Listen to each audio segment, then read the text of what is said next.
সামনে বাংলাদেশে আমাদের জন্য ভয়াবহ সে আরেকটা সিপাহী বিপ্লবের করুণ প্রতি অপেক্ষা করছে। আপনারা অনেকে ভাবতেছেন এইটাও কি সম্ভব? জামাতের ভাইয়েরা অনেকে বুঝে না, বলে কি করে সম্ভব? মনে করাই দেই, শহীদ নিজামী মুজাহিদ সাহেবেরা মন্ত্রী হিসাবে সর্বশেষ যখন সম্ভবত 2006 বা 2007 মন্ত্রী ছিলেন, বলেন তো তার কয় বছর পর তাদেরকে ফাঁসি দেওয়া হইল? 10 বছরও লাগে নাই। রানিং ফুল মন্ত্রী ছিল, লক্ষ লক্ষ মানুষ তাদের সাথে ছিল, তাদের মন্ত্রণালয়ে একটা পয়সার দুর্নীতি বের করতে পারে নাই।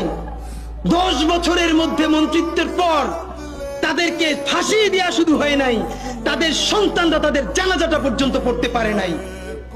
সংখ্যা দিয়ে হয় না ভাই, কোটি কোটি মানুষ দিয়ে সবকিছু হয় না। আজকে আপনারা প্রথম আলোর বিরুদ্ধে বলেন, এই যে আসার সময় বলতেছিলাম শায়েক রে, প্রথম আলোর প্যারালাল কাছাকাছি একটা পত্রিকা কি আমরা দাঁড় করাইতে পারছি? অনেকে বলে আমার দেশের কথা, আজকে শুধু বলি, পরশু জানলাম প্রথম আলোর 10 ভাগের 1 ভাগ বিনিয়োগ এবং আর্থিক সংগতি আমার দেশের নাই।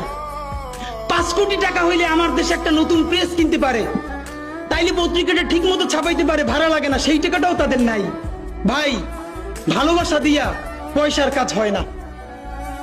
50,000 টাকা যে এই লোকটার স্যালারি, এই কাজ যদি 20,000 টাকা দিয়ে করাইতে চান, কোনদিন 50,000 টাকা রিপোর্ট এবং স্কিল আপনি পাবেন না।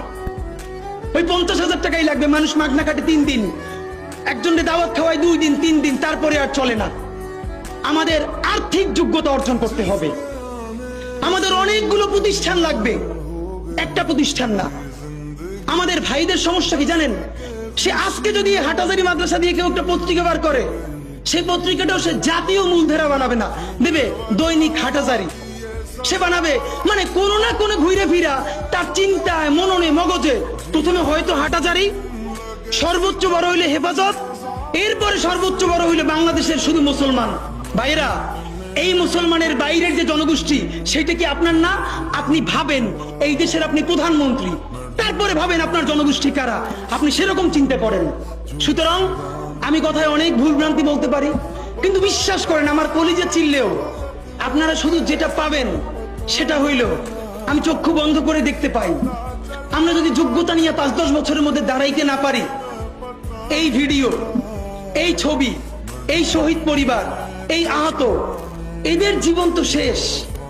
এদের পরবর্তী জেনারেশনকে পর্যন্ত কি ভয়ানক গণহত্যার শিকার হইতে হবে আমরা চিন্তাও করতে পারতেছি না।